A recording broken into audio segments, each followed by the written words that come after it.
got a text. Oh my gosh. Do you know who just? It's from Lucy Coe. Oh, She wants wait, us don't to, tell me she wants us to perform at the Nurses' Ball. it's that time of year again? Yes. And do you know what she wants us to do? What? Sisters, sisters, there were never such ridiculous sisters. Anyway, welcome to General Hospital Snark podcast, where we will not be performing in the Nurses' Ball.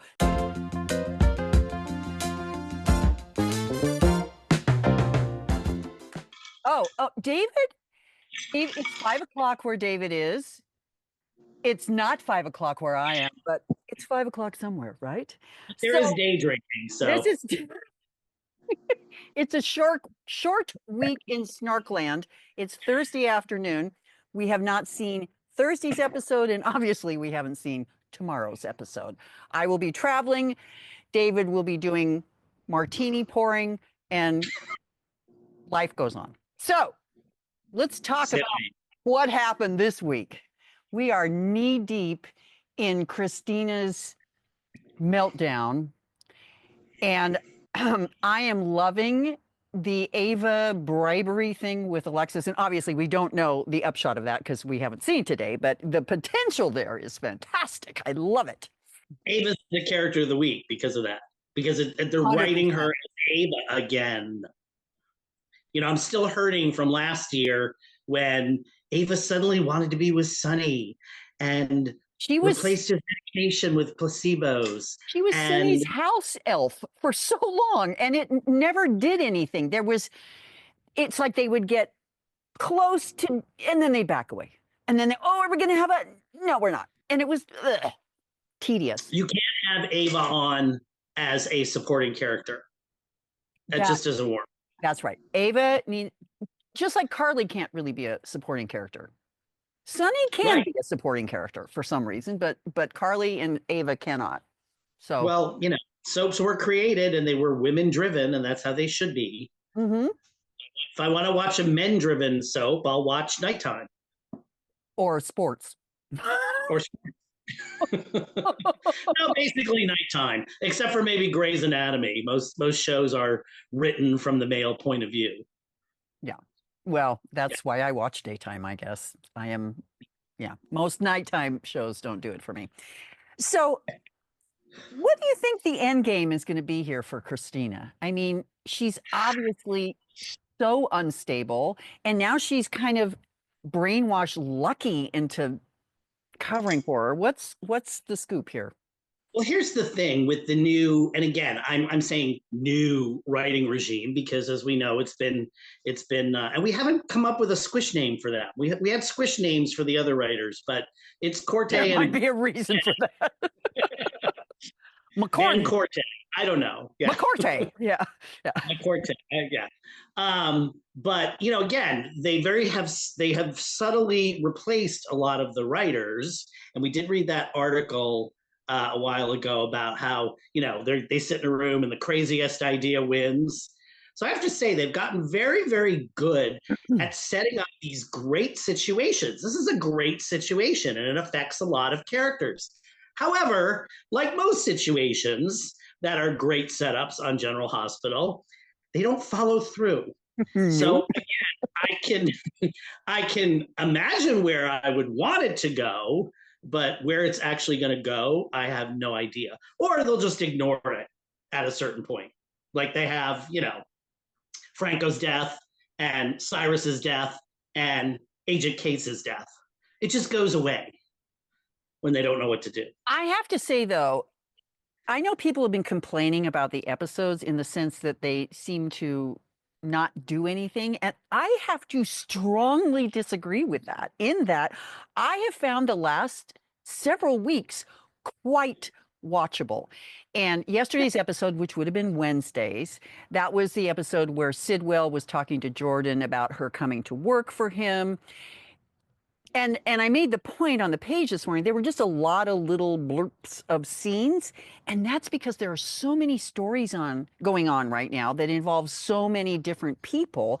And I think that's a good thing. Oh, people are telling me I use my jazz hands like Drew too much. So I'm going to sit on my hands right now so I don't talk with my hands. Do you?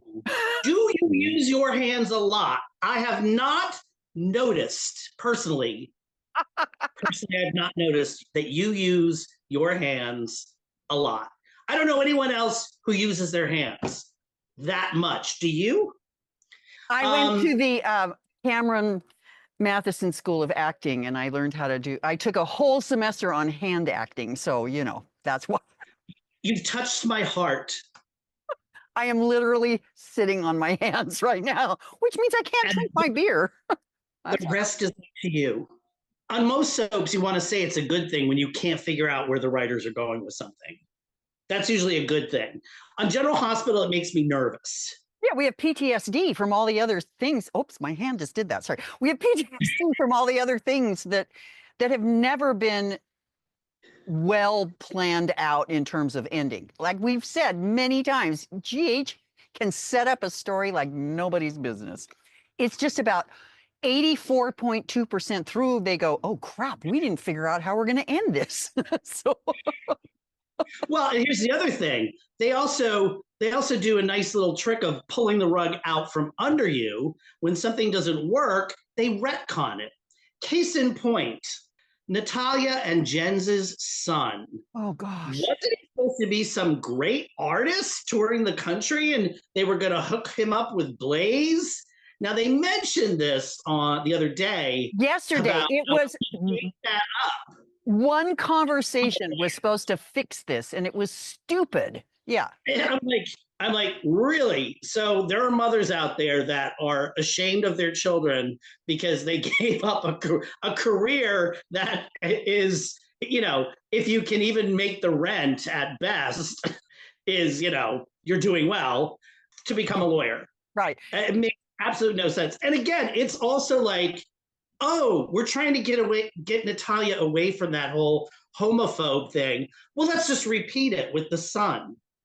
I honestly, I think what happens is the writers make these decisions. Like, back, what it was, almost 2 years ago, we did the Blaze and the homo. I don't know. How long has Natalia been around? It feels like she's been around forever. And she's not. Yeah. I think around a year. But so it was just last week. I just think the writers start something and then they all kind of go, oh, we really messed up with this. How can we fix it? And they actually, I'm convinced they have like job applications online, wanted script writer that can make our bad errors better. And people apply for that. I can fix anything. Oh, right. You said he was a musician? No problem. We're going to make him an attorney and piss his mother off. Oh, yeah, we can totally deal with that. What? He's gay too? Oh, we didn't know that, but no worries. We can talk about that because Natalia will confess her sins of being a homophobe. Oh my gosh, what? Well, and here's the other thing. It's like when, and I remember very clearly when Blaze was coming out and that whole process, there was not one mention of, oh, I've gone through this before. Oh my gosh, my other child is this way. Oh my, and just as a point of fact for people out there, LGBTQ plus people, that is common that it runs in siblings. That is not an unusual thing to have two gay. Okay. Matter of fact, one of my friends, her daughter came out as a lesbian, eventually realized that she actually identified as male and transitioned and is a transgender man. Her younger brother then came out as gay. And it's like that's a very common thing that it runs in the families. But again, you would have thought there would have been a mention of this when Allison came out. Like, oh, not both my kids. I honestly don't think that at that point they were even considering bringing the brother on as a character. It was just a flyby. I think they were considering bringing the brother on, but it was going to be a totally different brother. It was going to be the musician the other brother. Yeah. The absorbed twin. Yeah, who's the good kid because he's straight. Now he's the bad kid because he's a lawyer and he's gay. It's just, and it's not doing Ava LaRue any favors to have this happen to her character. Although she's given me a good idea. I'm going to start calling you Mommy Snark. But be sure you get the accent over the I, please, because I want it to be. Here's a good tip to the writers. If you don't know what you're going to do about bringing on other characters or expanding someone's family, don't talk about it till you bring the character on. When you figured out who the character is. I am enjoying the family dynamic and the fact that Sidwell is associated with this. I know that was a retcon. I'm sure when this whole thing started, Sidwell wasn't even, in their imagination, but it makes everything a little bit more interesting. Again, Sidwell is growing on me. I really like that character. It's interesting that he offered Jordan the job as his lobbyist slash who knows what else he has in mind for her. That was weird because I thought like Jordan's whole purpose of keeping this relationship with Isaiah secret, and sidebar, why haven't they hit the sheets yet? I have a theory, and it's because every other time he's seen her, she's been in sweaty gym clothes. And the other day she had on a really gorgeous dress, so yeah. But it should have happened. It should happen. But it didn't make sense to me why she would turn him down if she's trying to infiltrate into his world to find out what he's up to. Now, unless there's a scene today, tomorrow, next week, where she tells Laura what she did, and Laura said, oh, no, accept that job. Go undercover, which is what she's supposed to be doing anyway. So I didn't understand her sort of kind of off-putting attitude with him. It wasn't just like turning down the job. She was very like trying to be off-putting with him. Who knows? Jordan's a smart cookie. She may know how to manipulate men by doing things like, yes, snark puppy. I know you're very cute. Well, I just hope Jordan's smarter than the writers. I had a revelation just a minute ago as to how they could possibly attempt to redeem Kristina. They bring Blaze back. Which I think is happening. Good. And I think Blaze somehow, obviously I haven't worked out the details because it's not my job. But Blaze somehow comes back, talks sense into Kristina. Kristina pleads guilty by reason of insanity. She gets off and life goes on. Maybe they give her some nice new medication, some nice shiny new medication. Or, as Ava pointed out, she could just fly out another window. Yeah. Oh, how I love Ava. How I love the way she handled Alexis. How I love she prevented Rick from calling the police because her mind was already churning of, how can I make this work for me? And I love that. It was a very good scene with her and Alexis because, again, people think, oh, I could write this. I mean, we even think that. I could write this. But the way they crafted the scene, the way Ava chose her words, she didn't just blurt it out. It was very, very subtle, and watching Alexis get impatient with her, and there was a nice build in that scene. That was probably my favorite scene of the week.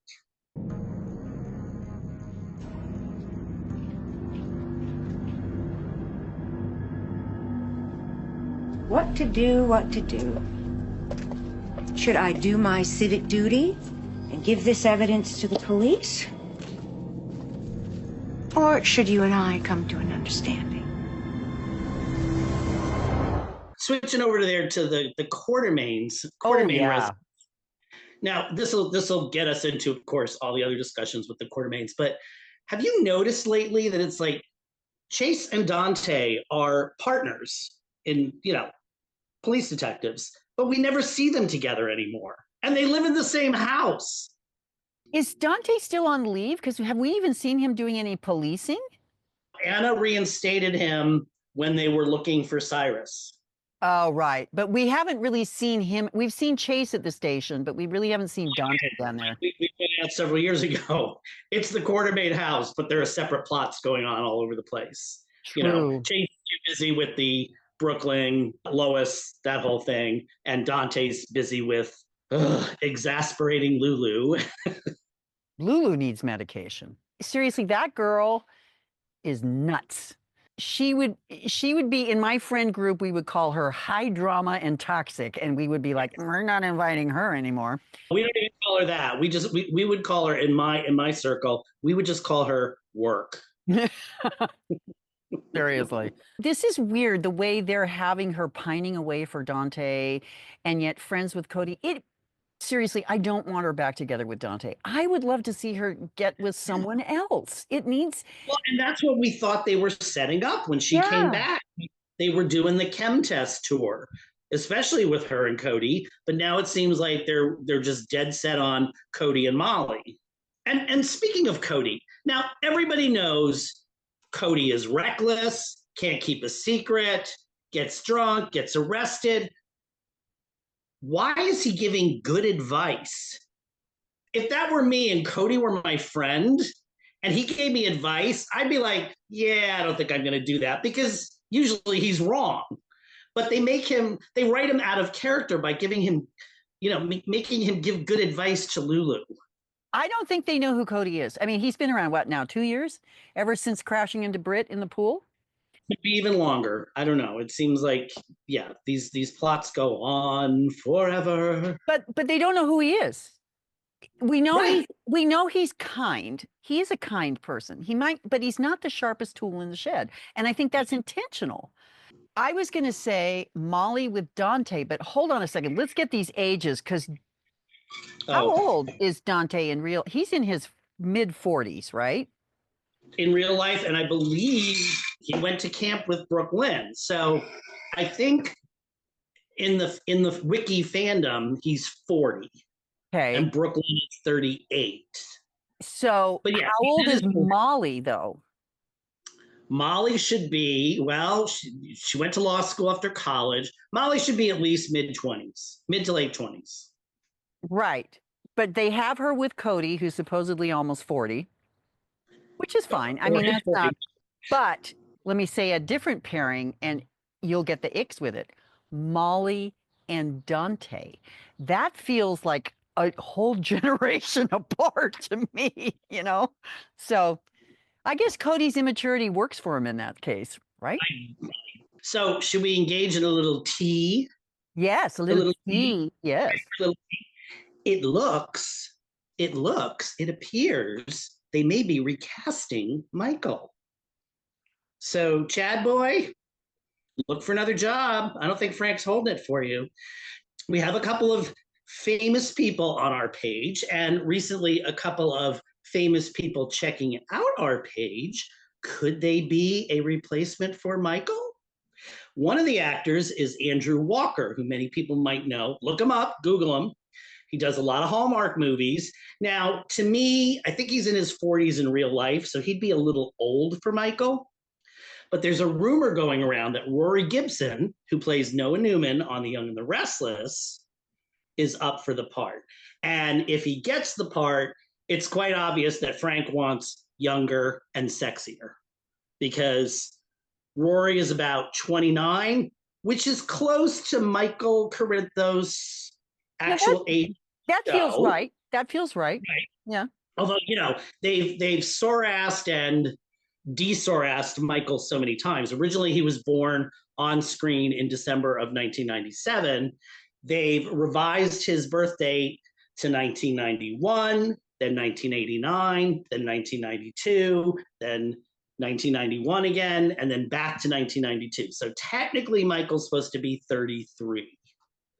But it looks like this may happen. And another interesting point, Rory Gibson is playing the part that Robert Adamson played. Oh. And Robert Adamson was the guy we refer to as Better Michael. And he just recently tweeted that he was very upset that he was not asked to audition. Yeah, that upsets me too, because I loved him. But they're probably going. Robert Adamson is mid-30s. He was probably a good fill-in for Chad, but if they're going in a different direction with the part.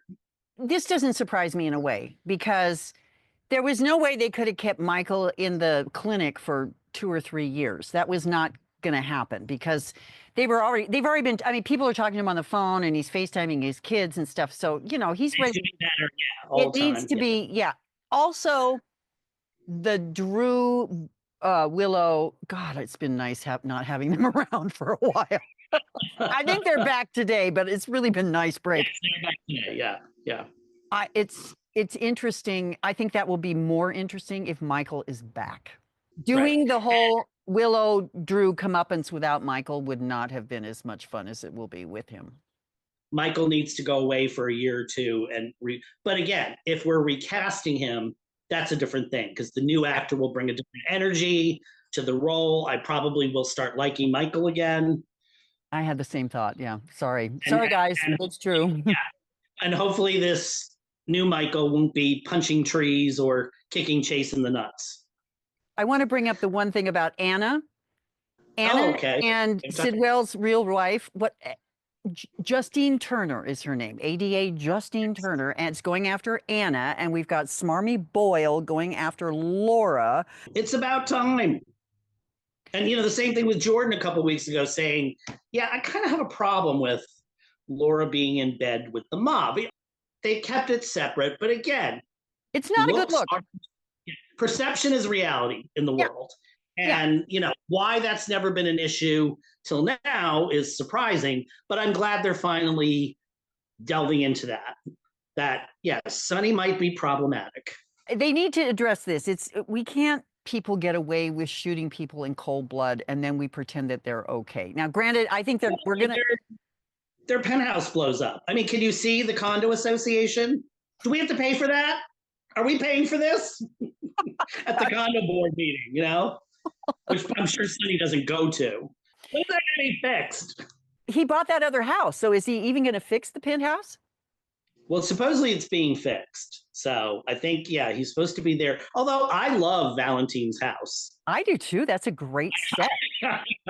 I like Sonny and Valentine's house. The weirdest things that I like. But yeah, I'm a big proponent of Sonny being in Valentine's house. Okay, we've got the nurses' ball situation and Sidwell buying the whole thing, which of course is going to piss off all the other oligarchs in the town. And Lucy, who is losing control of all the things. Why do we have to be subjected to people we don't even know perform? Like, I don't want to see Kai and Trina perform. I don't. Now, I would pay to see Rick and Liz perform, but I see Kai and Trina. Well, and again, stick to the people who are performers. In the past, Jack Wagner, Frisco, a performer. Stuart Damon, had a background in musical theater, a performer, not these one-offs. Took a few voice lessons and decided they can belt out the song. Yeah. This whole idea of it'll be so cute. No. I mean, the nurses' ball, and I know it can be polarizing. It's polarizing for me because there have been years where they've done it so well. And then other years where we've just wasted 4 days. And that whole red carpet thing, I pointed this up on the page a couple years ago. When did they start doing that red carpet? Because that takes a whole episode. All it is we're just getting to see the clothing and the little snarky comments that people make. There's usually very little else going on. And they pull out whatever, the local celebrity from ABC 7 News or, Mario Lopez or Chandra Wilson. No, stop that. Felix is supposedly dating the one host presenter in the town. Bring him back. Then that way we'll get Felix back. Ugh, I'm girding my loins. Yeah. So the nurses' ball is a weird thing. It's one of those things that they throw in there to kind of bring in viewers. Is that what it is? That they can tout this up but they don't hype it enough. I mean, again, you're a soap opera that is on television in the year 2025. Cross-promote the hell. Now, years ago, Erna Phillips, who is the queen who started it all on radio and television, years ago, there was a plot on it, I believe, The Guiding Light.